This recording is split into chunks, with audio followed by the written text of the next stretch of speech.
Assalamu alaikum warahmatullahi wabarakatuh. Ndugu zangu vipenzi vya Allah, siku ya leo napenda kuwahusia pamoja na kuihusia nafsi yangu juu ya kumcha Allah subhanahu wa ta'ala na kushikamana kikamilifu na mafundisho ya mtume wetu Muhammad sallallahu alayhi wasallam. Ndugu zangu katika iman, napenda kukumbusha pia kauli yake mtume aliposema ana khatamun nabiyyin la nabiyya ba'di. Maana ya kauli hii ni kwamba mimi ndiye mwisho wa mitume, hakuna mtume yeyote baada yangu. Kupitia maneno haya mtume wetu alituonesha kuwa ukamilifu wa dini umepatikana na alituonesha njia ya kuishi dini hiyo kwa matendo, na mtu yeyote atakayeamini kuwa kuna mtume mwingine atakuja baada ya mtume Muhammad sallallahu alaihi wasallam, basi mtu huyo atakuwa ametoka katika njia ya Uislamu.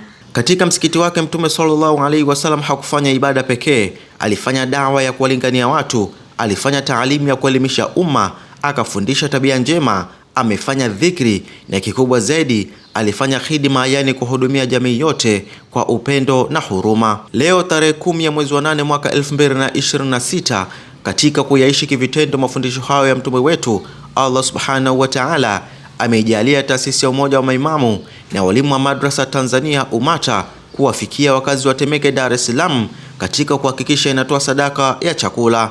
Huu ni mkakati thabiti wa kuhakikisha kuwa wanajamii wenzetu wanapata mahitaji muhimu ya kibinadamu, ikiwemo sadaka hii ya chakula.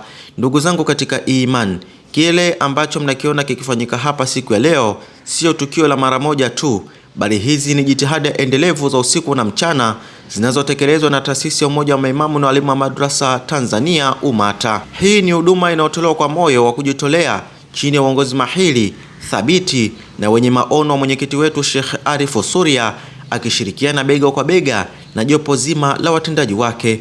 Ndugu zangu, mlango wa heri upo wazi mbele yenu, mkono unaotoa ndio unaobarikiwa. Nawe una fursa ya kuwa sehemu ya thawabu hizi. Unaweza kuchangia sadaka yako kupitia nambari ya simu inayopita hapo chini. Wa hadha, assalamu alaikum wa rahmatullahi wa barakatuh.